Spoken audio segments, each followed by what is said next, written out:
Hello again, everyone. I'm Dr. George Simon, and welcome to another live edition of Character Matters, the program where we talk about what I consider to be the defining issue of our time, the character crisis that we have faced for several decades now, and that affects every single aspect of our lives. We human beings have always had our character related challenges. We are not inherently really decent, wholesome individuals capable of uh, forming wholesome relationships. We have to develop into such people, and we have to have the right kind of guidance, the right kind of modeling of important principles, and we have to learn their value and how to take them seriously and take them into our hearts to become the best that most of us have it within us to be. But for several decades now, an insidious, vicious cycle has been churning, in which, as more and more character impaired people began to populate the society, structures and institutions and aspects of our culture became increasingly corrupted and toxic, and sent all the wrong messages. And when that happened, of course, it had an effect on character development, a negative effect on character development. And then more and more character impaired people began to populate society, a classic vicious cycle between the aspects of culture and society that are meant to help shape and develop and reinforce and solidify character, and the emergence of more and more character impaired people. So this has to turn around, but it can only turn around. And I reiterate this so many times in so many articles available free on the blog at drgeorgesimon.com. You see the website in the banner running at the bottom of the screen. I mention this over and over again because it's so important. The only way we're going to turn things around, as a matter of fact, the only way that we can help turn things around in professional settings is the same way that we got here. And that is one heart at a time, beginning with our own. And how to reach hearts, is the real question. Most of us make the same mistake. Most therapists make this mistake too. We know that the way we think about things, our attitudes, our predispositions, influence our behavior to a great degree. And so many times, knowing that we need to change our mindsets and that the character impaired people in our lives really need to change their mindsets, most of the time, we waste time and energy trying to get folks to think differently, to rationalize with them, when in fact, what makes the difference in attitude and in mindset is a change in behavior. That's where it's all about. That's what changes the mindset. That's what opens the heart and opens the mind. And so many times in a therapy session, in fact, folks who have gone for help will experience what we call iatrogenic or therapy-induced trauma, whereby the very same things that have driven them crazy within a relationship occur during the session and without consequence, which makes them feel worse for the effort of trying to get help.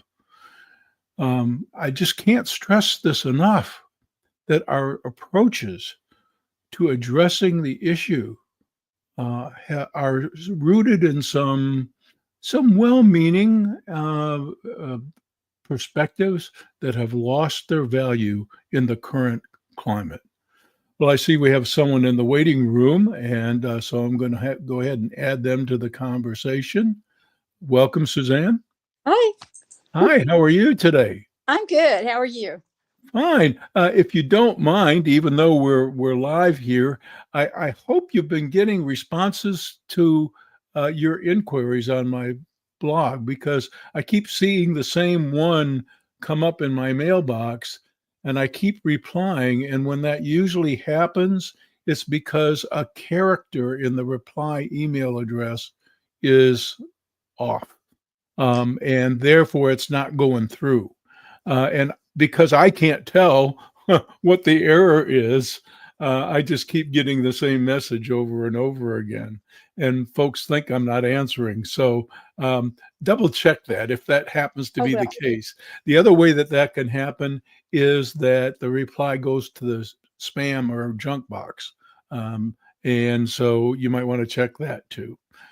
Okay. I will. All right. I, So, what would you like to talk about today? oh, oh, let's see. I do have something. Um, Sure. all right. So I'm getting it more and more that this is the way it's always going to be with my husband.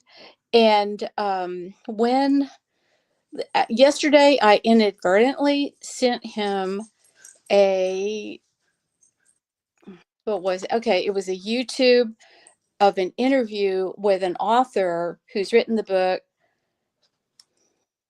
Living from the Heart That God Gave You, or that Jesus gave you. And his name is Dr. Wilder. And he's a anyway. It's a really good interview, and I didn't mean to send it to him, but I did to my husband. And oh my goodness, he came home. He never responded to any. He he came home just an angry bear and didn't talk to me for 48 hours, which is not uncommon. And um and then so I have learned just to really I already do very little contact. So I pretty much went no contact, because I have my part of the house and he has his, and that's his choice. And then today he acted like a little boy and wanted me to hug him like he was a good little boy. And I had something in my hands and I just said, "Well, I hope you have a good day." And I left the room.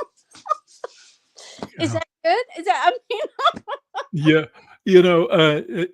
I'm going to speak in general terms here because it's really not fair for me to be specific or to do any kind of specific analysis in anyone's given circumstances. But there's a general principle that I write about quite often, and that is how inherently conscientious people who have already developed into their character a high degree of conscientiousness, mhm. want to do all this work to help make things better. They're wonderful people.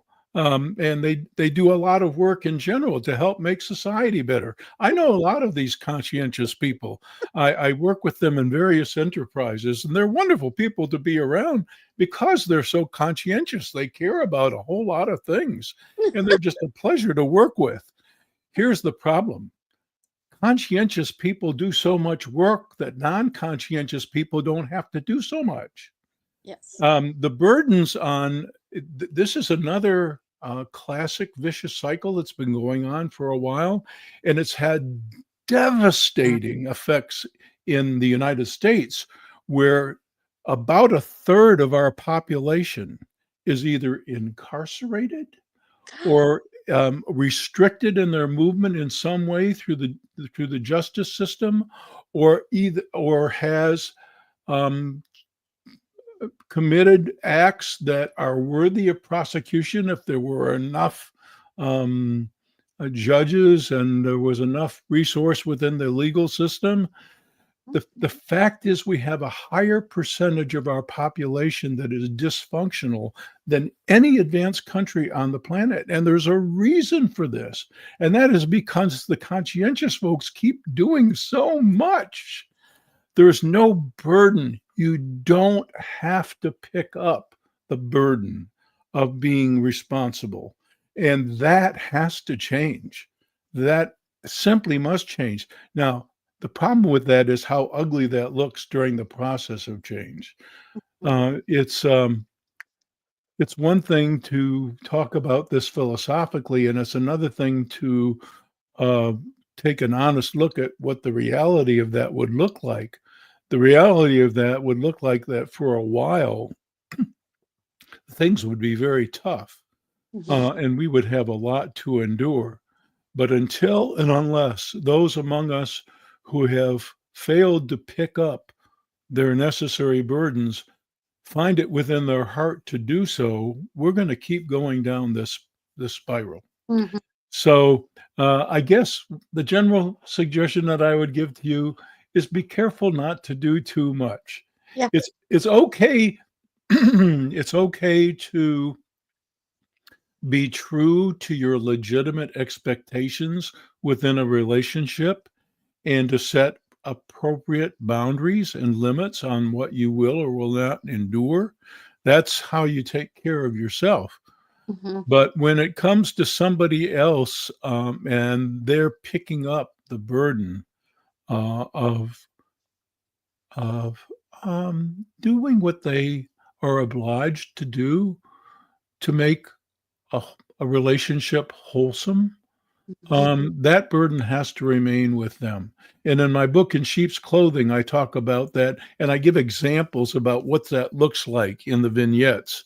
So that's one of the things I've written about early. And the other thing I wanted to address, you mentioned a great point.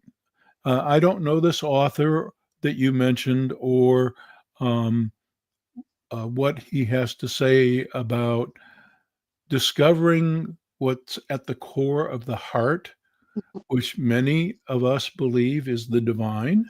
Mhm. You can't lead anybody there. Nope. That book is not going to help him at one bit. You know, as they say, talk is cheap. And Yes. I will tell you the two life events that will take a person there. I Mhm. know this. I know this. This is not just philosophy or theory or conjecture.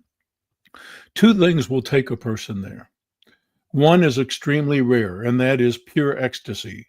Some people have had what we call ecstatic experiences, where they are just simply transported by time and events to a place that they never thought existed. And they think, oh my goodness, I see a reality I've never seen in my life before. Mhm. That's a rare event, but it does happen. Mhm. The other way that people get there is the one that happens most of the time, 99% of the time. And that's what the folks in the AA groups and all the other 12-step programs call hitting bottom, where, Yes. where everything fails, when you're completely stripped of this egoic self that has gotten just about everything wrong and nothing's working anymore, and you face the cold reality that something's got to give or something's got to change. That will take you there too. And that's usually the way. But can somebody else lead you there or tell you how to get there? No, No. no. Mm, And no. it's meant to be that way. So I guess my Christmas wish for you, how about that? Yeah. Will be um, relax, don't do so much. I mean, I hardly do anything anymore, and I didn't mean to send that to him because I know that's not going to help him. Mhm. But yeah, Yeah. yeah. Thank you. Okay, relax. Don't do so much. I'll do less. I'm learning how to take care of myself most all the time. There you go. There you go. And reinforce yourself for that effort. Okay. Uh, thanks for tuning in. Yeah. Take care. You too. Thank you. You're welcome. Oh, that was such a nice conversation, and that's why I like these live editions. I really appreciate them because we get to have a really nice discussion. I want to return to the topic I was talking about earlier because it really dovetails very nicely with what we were just talking about, and that is how to, you know, talk some sense into folks, um, and how futile that seems to be most of the time. And there's a reason for that. We just do not think our way very well into a new way of acting. We act our way into a new way of thinking. This all of the great philosophers, sages, spiritual teachers, all of them have said the same thing, and all of them have modeled the same thing with their lives. You do differently. You live life on different terms.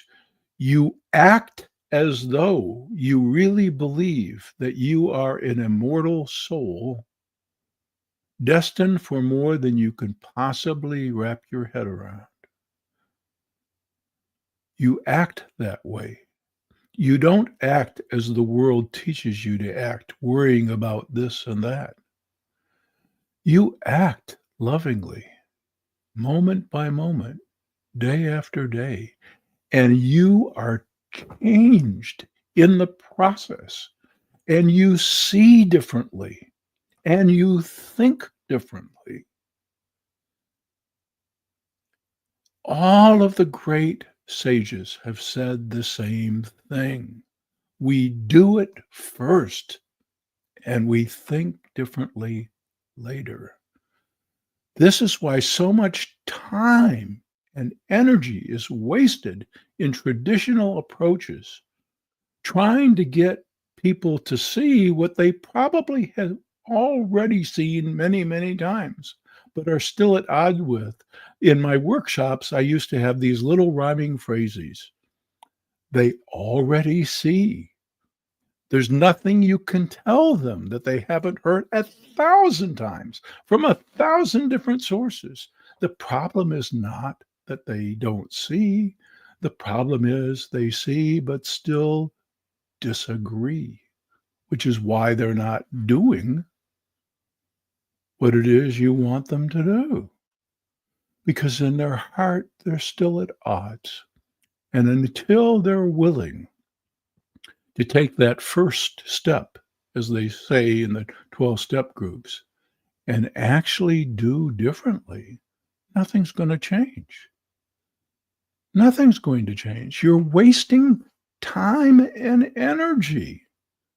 And as I mentioned in all my books, especially in Character Disturbance, in How Did We End Up Here, in Essentials for the Journey, and in Sheep's Clothing, I mentioned the fact that investing time and emotional energy in things that aren't going to make a difference, that aren't going to change anything and make you feel powerless, is the recipe for depression.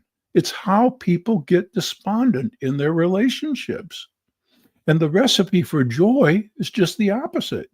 You put your energy and you keep your attention on the things you have the power to do and have the power to control. And guess what? Joy comes back into your life. You know, you let go of what you can't control anyway, and it makes a huge, huge difference. I see that we have someone else that's entered the waiting room, so I'm going to go ahead and welcome them to the stage. Josh, welcome to Character Matters. Dr. George Simon, it's a pleasure and an honor to chat with you again, if you remember me from I do, Josh. Welcome. previous live stream. Yeah. How are you doing?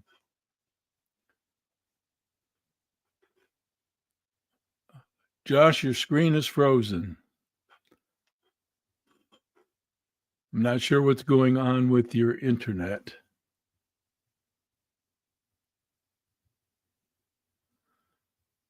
Josh, I'm going to have to remove you from the stage, I believe, and then at some point, if I see that your internet has stopped glitching, I'll add you right back.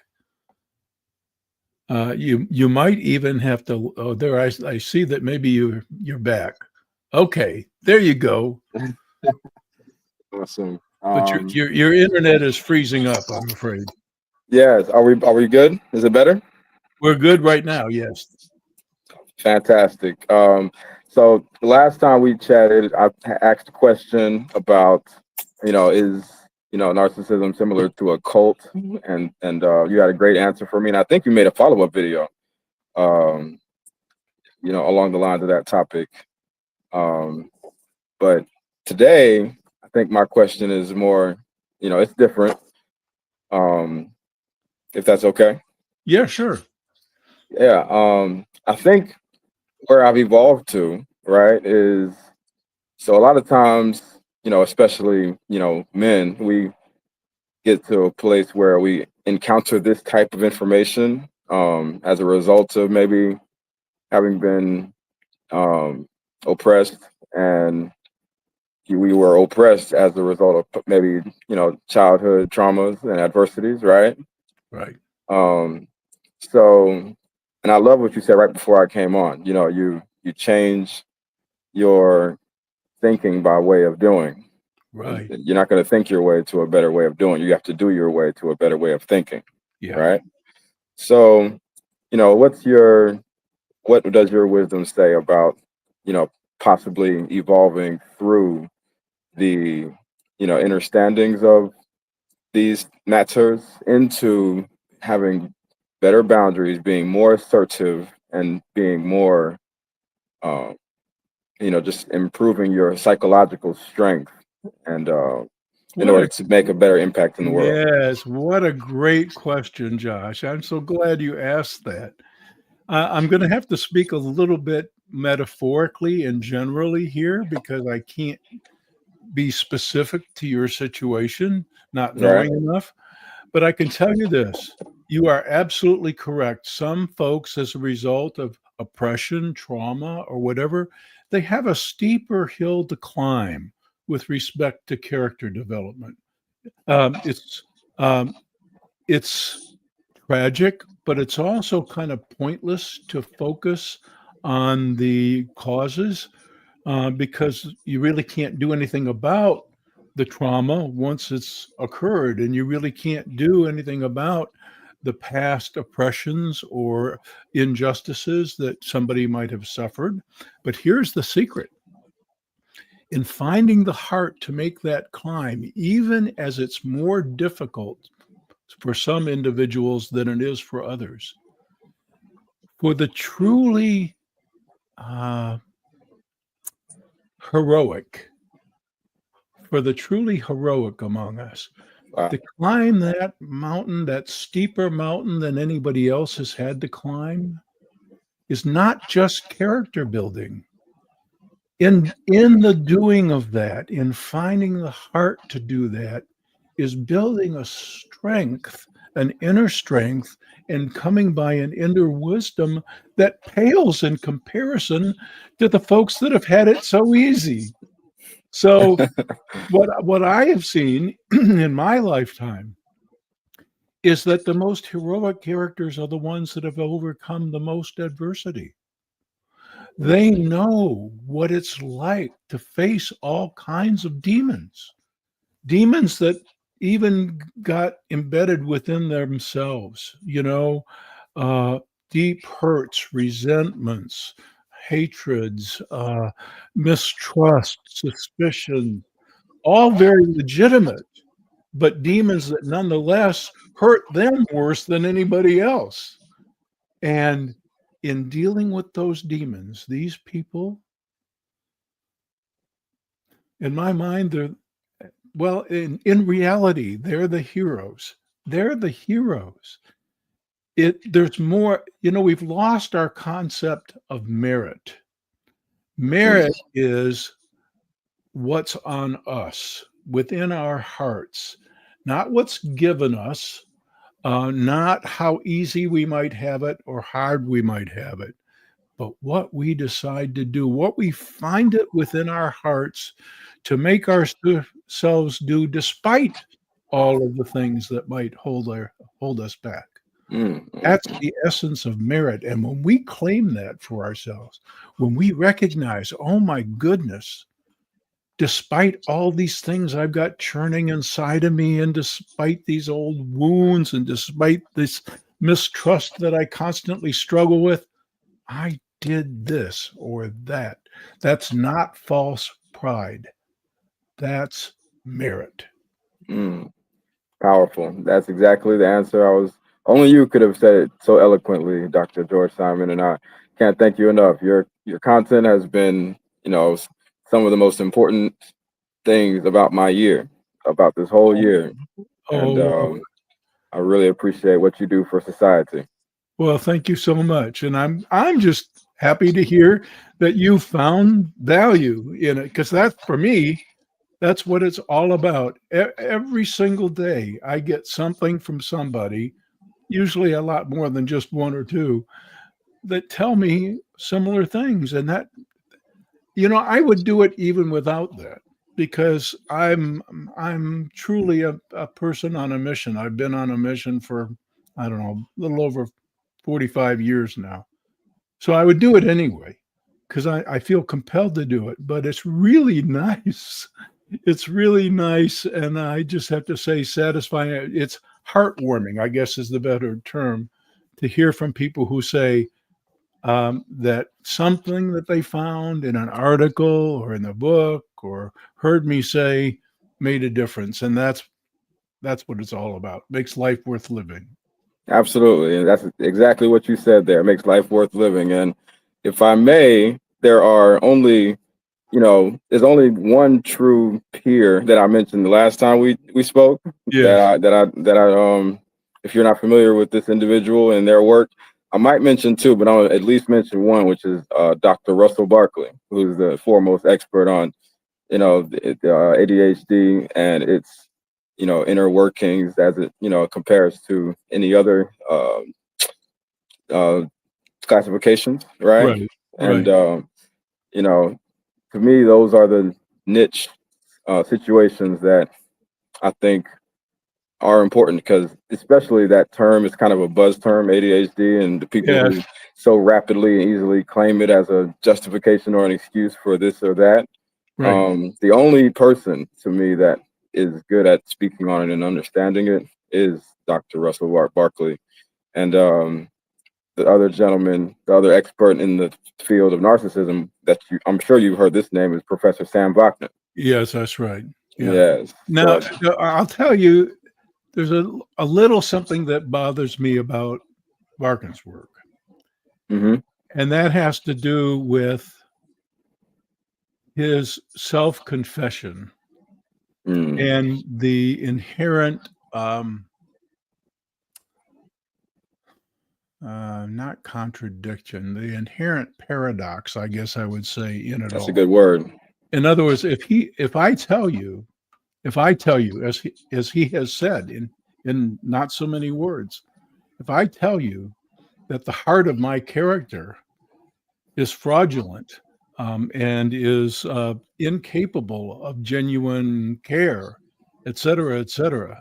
If I tell you that, why in the world would you want to take anything I had seriously? Mm-hmm. Um, in fact, I do find value in his work, but there's a paradox in it. Mm-hmm. There's a paradox in it, and I do find some things in the work that are, to me, strictly self-serving. But that said, there's still value there. I'm a not a firm believer. There comes a point, like Carl Jung said, when you don't just believe, you know. Mm-hmm. And I know, for example, that God is working right now. You mentioned, for example, ADHD and how it has become a term that covers a lot of things. In my book, Essentials for the Journey, I spend quite some time with it. I know a lot of individuals who come out of some very difficult backgrounds who received the diagnosis. And by our standards, our standards are to look at the behavior, to categorize the behavior, and if the label fits, apply the label. Yes. Our categories do not tell us what's underneath. They do Mm. not answer the question, why? Is it just brain chemistry gone awry? Is it trauma? Mm-hmm. Is it biological trauma? Are we talking about a crack baby? Or Right. yeah, it doesn't tell us any of that. It just, the label fits, and then we have a chemical intervention usually for it to moderate it, to moderate the effects without tending to what's underneath it, without looking deeper so much of the time. So my problem is not with necessarily even the label or the interventions. It's just that we're not, in large measure, we're not loving enough as people Yeah. to And really get to know people and ooh, what they're all about and what factors have been involved in shaping them and what they really need. You know, you come into the doctor's office, and many times, you know, they make a list of all the symptoms that apply and then hand you the pill, or they dole it out so you can function in school without really having the mindset to make really well. To me, to be really well is to not need the chemicals, mhm. Yeah. you know, and that's a lot of work. That's a lot of work. Now, some people, I mean, there are some people whose system is so messed up that can't be so. But that's the rare case. And so we have an over-medicated, over-diagnosed society, and we barely, on the treating end, we barely even know the people that we're dealing with. They're just in many places, unfortunately, they're just an opportunity to bill insurance or whatever the case may Yeah. be. I know I'm talking professional heresy here, but that's No. just the way it is. We consumers, we, receivers of this treatment, we understand exactly where you're coming from, and your perspective is right on point, and we, so much appreciate that. We experience that every time. You can't just go to the doctor and tell them what's wrong with you, because you know that they're gonna try Right. to sell you a pharmaceutical, more so than try to solve the problem.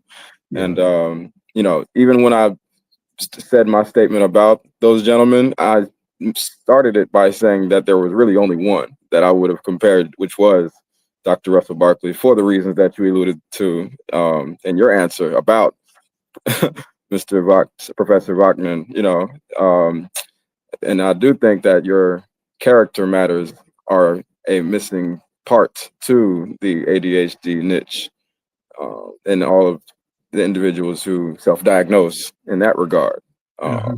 And even in his expertise in the matter, it's probably not a consideration. Character matters aren't a big part of the DSM or the equations where Mhm. they evaluate these matters. But Yeah.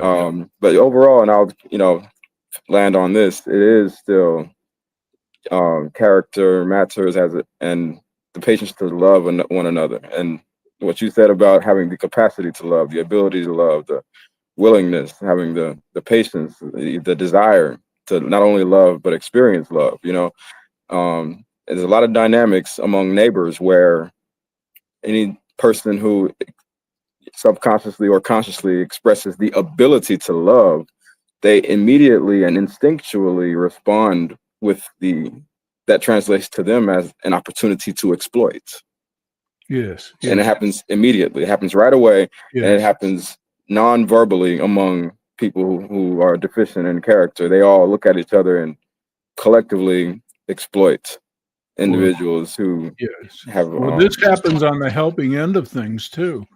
I'll admit to you that in my early days,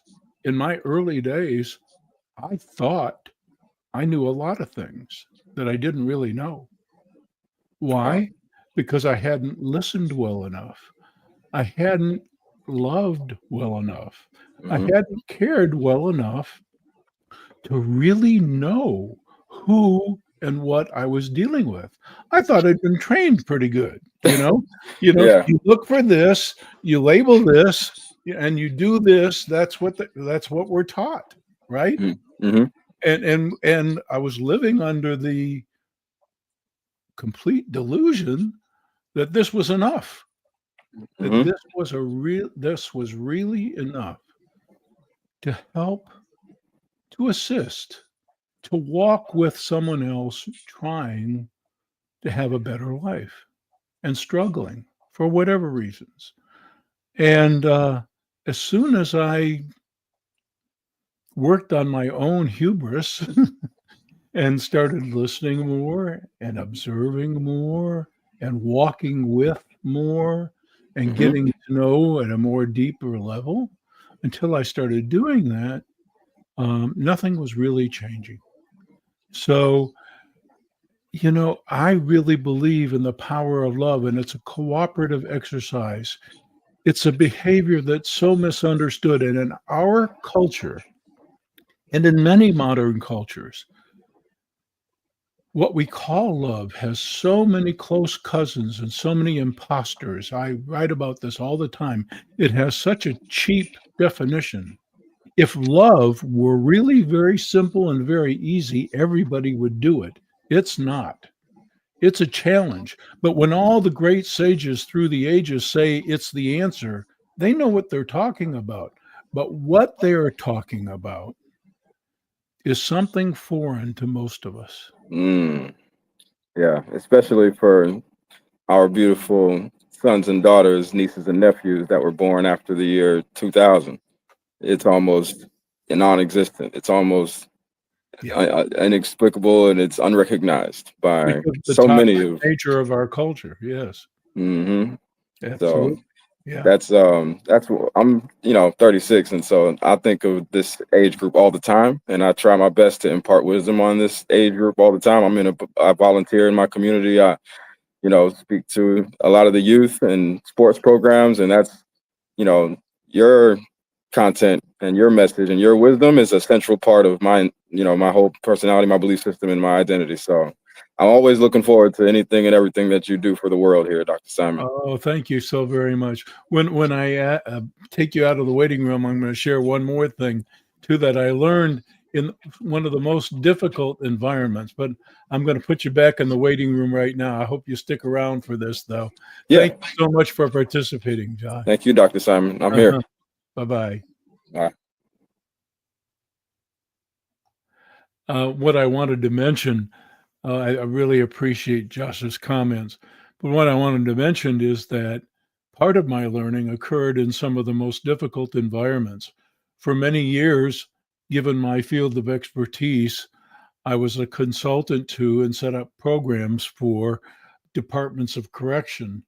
And for a period of time, I actually worked on site with some of the most difficult populations. And I faced um, that jaded attitude that some people are so broken that there's no hope for them, that they're really discardable.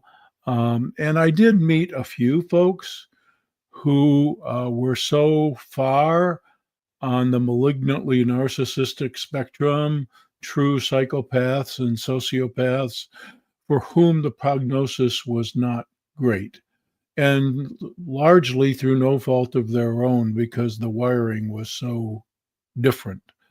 And so they were beyond our present capacity to really intervene effectively. I did meet a few of those folks, but by and large, I met a lot more folks that you could easily regard as discardable, who once they came to believe at a fundamental level that no matter what it was I was trying to do, that it was rooted in genuine,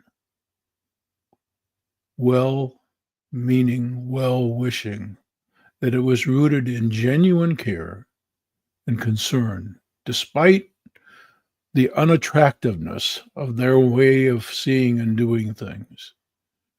As soon as they came to believe that everything I was attempting was genuinely loving, nothing changed. But when they came to really believe it, everything started to change.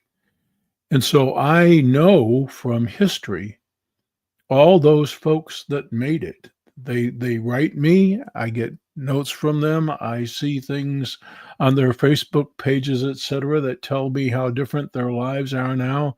Those folks that you could have easily written off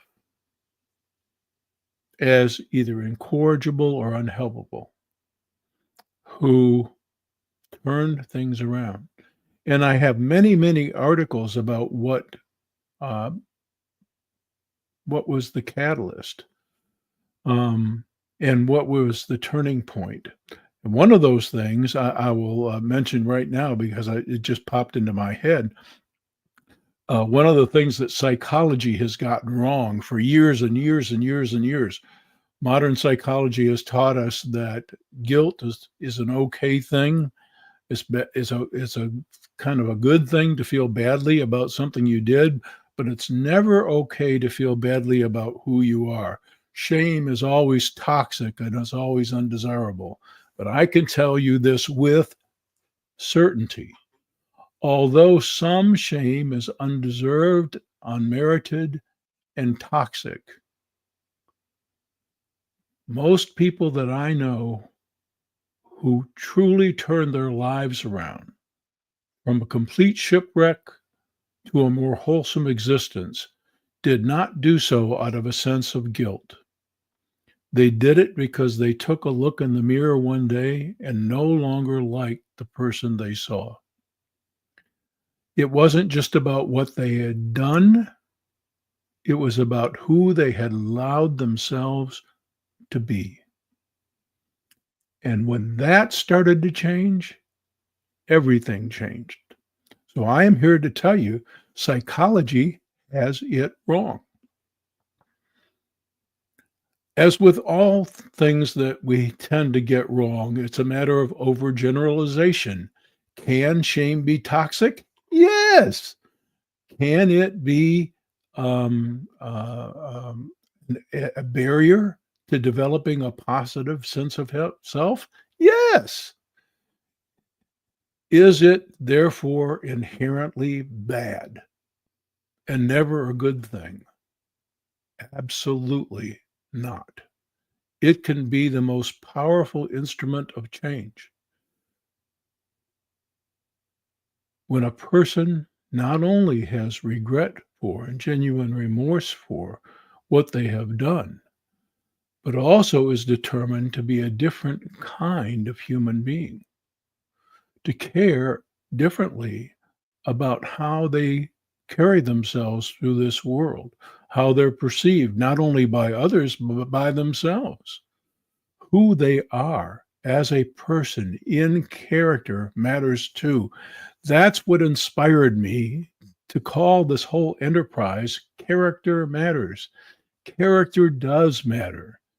It always has and it always will.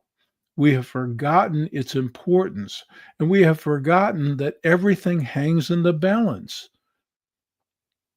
Disturbed characters know the rules. They don't pay attention to them. We can make all the laws we want. Last time I knew it was illegal to kill somebody on purpose. Well, guess what? The law hasn't stopped anybody who wants to do that. These things are matters of the heart. They're matters of character, something that takes time and resources and the right kinds of nurturing and supportive environments and the right kinds of principles taught and taken in. It's vital to wholesome tongue-tied there. It's vital to wholesome human existence. And we have forgotten just how important it is. And we've forgotten largely all that it takes to nurture and help form, and especially to reinforce and reward good character.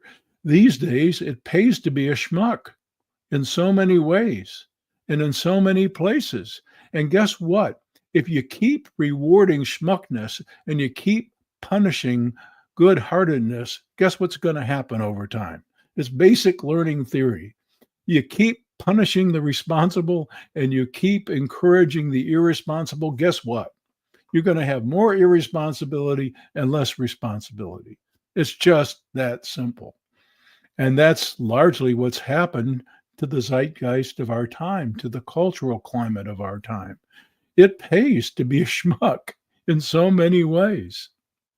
You can amass all kinds of influence and power, not just within relationships. It pays to be a cheat, a con artist, a good sell.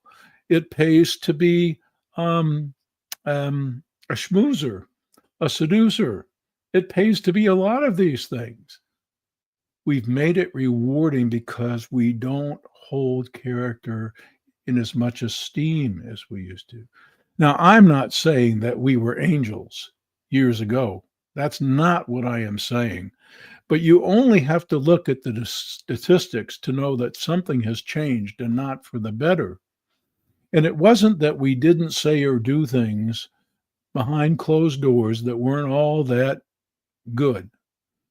But there were some generally accepted rules of decorum, uh, at least basic civility in discourse. There were words you didn't say in front of children. There were behaviors you didn't conduct in front of children or out in the open, especially not with hubris or pride or with no compunction or with no thought about its appropriateness. Things have changed. They changed slowly and insidiously so that we became desensitized. What was once outrageous or unthinkable is the new norm, and it's unsustainable. That's a term these days, unsustainable. What's really unsustainable is the loss of the kind of character that can truly make us as a society great. Excuse me. I'm struggling with some allergies. And vocal cord dysfunction, which is better today in allowing me to talk. I need to look at some of the chat messages here for just a minute, see if I need to answer some things. Oh my goodness, just so many nice comments. Thank you all. Excuse me, goodness.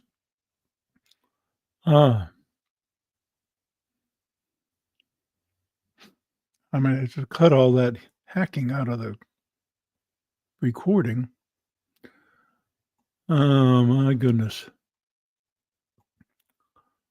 Mostly just affirmative comments here. Don't see any questions in particular that I need to address. Let me just see.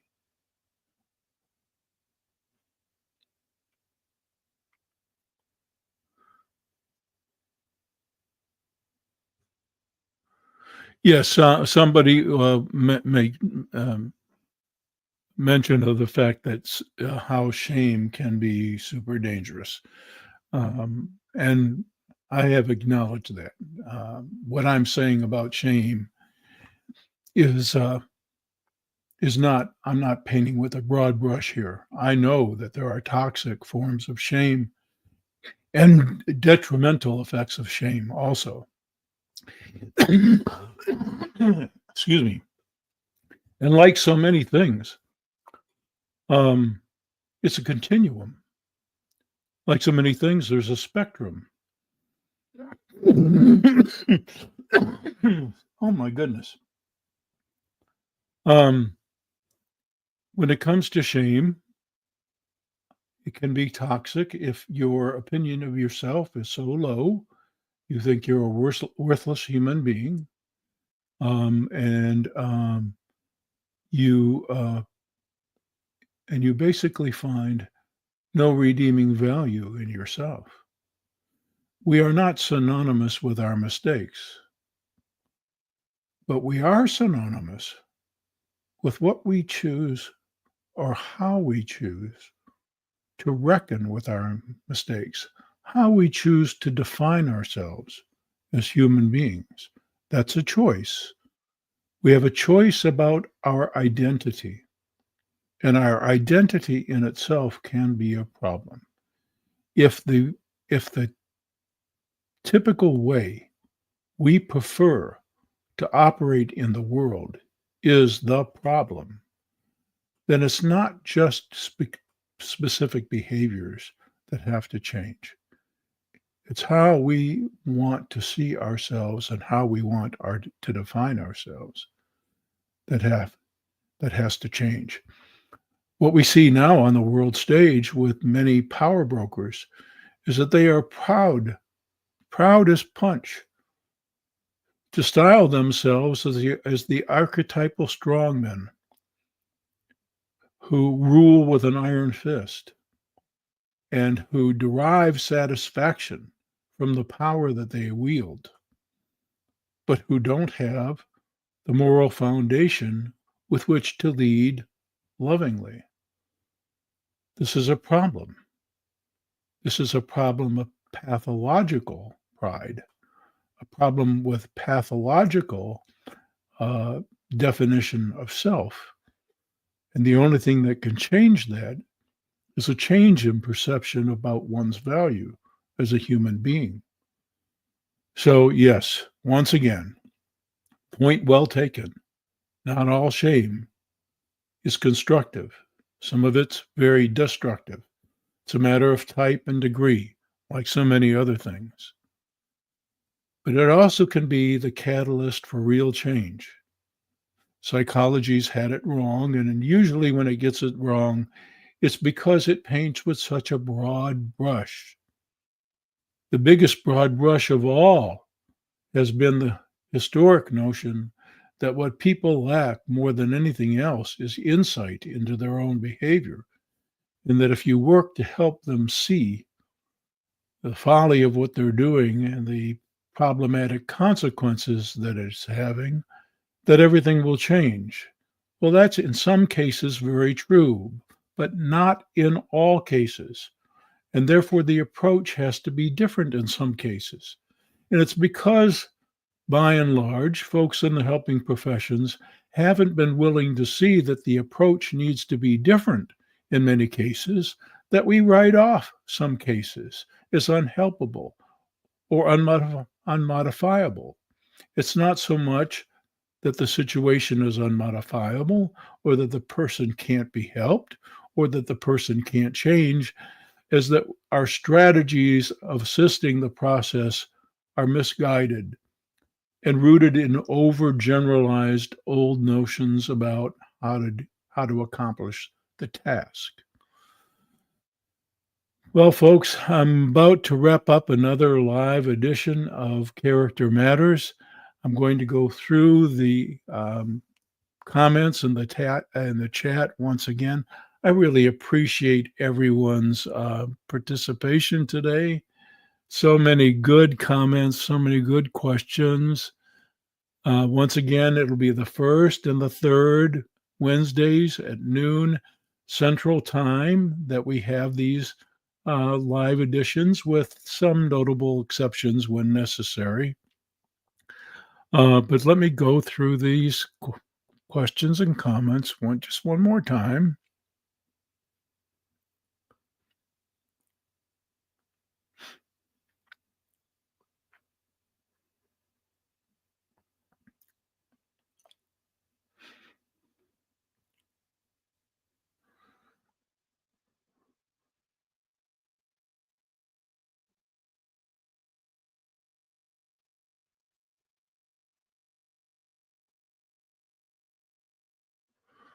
One person made the comment about all medicine being trial and error much of the time.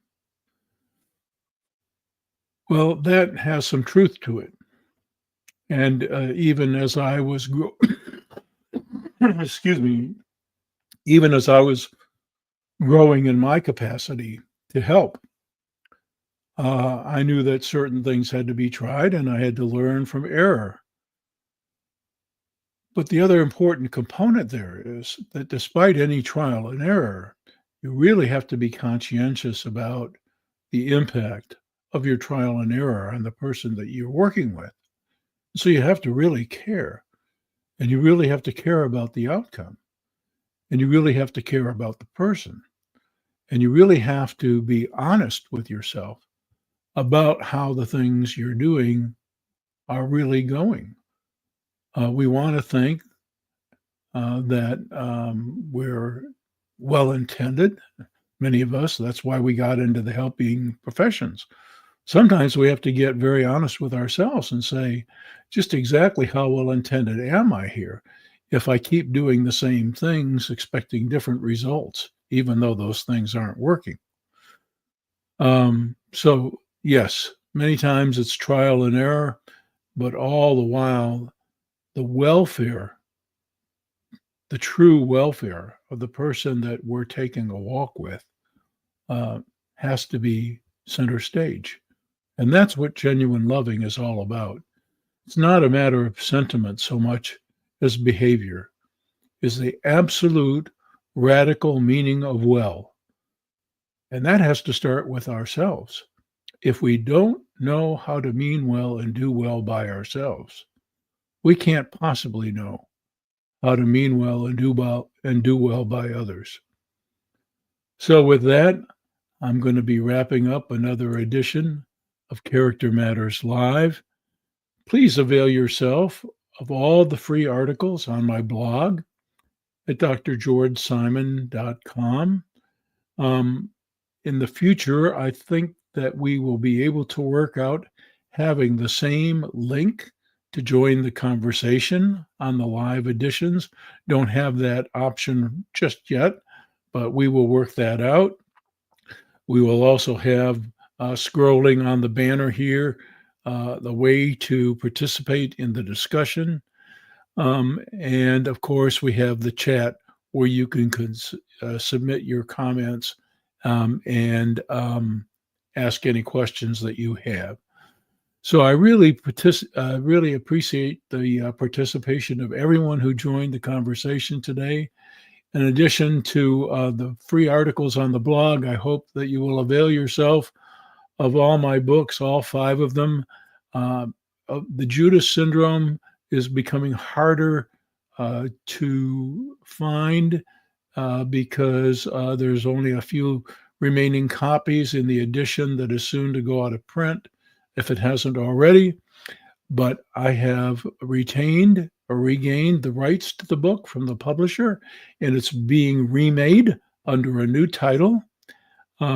So next year, hopefully, in the fall, there will be a new edition and hopefully an even better edition of what was formerly called the Judas edition, as well as in 2026, a greatly expanded and much updated edition of the international bestseller In Sheep's Clothing.